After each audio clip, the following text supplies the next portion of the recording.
کلاس رفتید میخواید درجهش هم بگید قش داشته باشید نمیدونم میخوای از درجه چه جور میخواید درجه باشه؟ رو 80 زاویه رو 20. مرسی زاویه رو ببرید. پرتابتون کم بریم بالا. عرض می‌کردم پرتابتون مهمه حالا. 3 2 میخوام اوجشو بگیرید 3 2 1 نه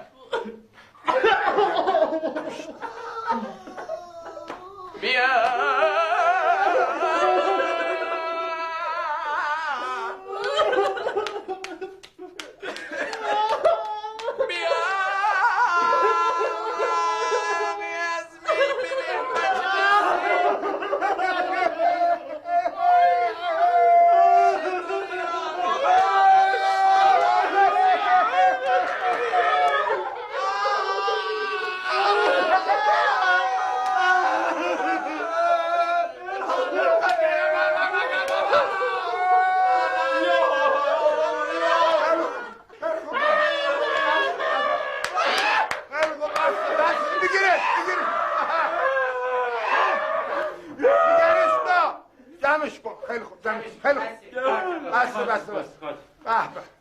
آقا آفرین.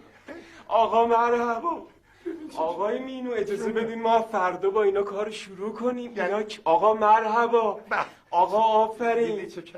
آقا اینا کی افراد مستعدی که میفرمودین از وجناتش فوق تخصص دارن مستعد نیستن فوق تخصص دارن در این حال. حالا شادیشون رو ندیدی اشکتون در بردن آقا جون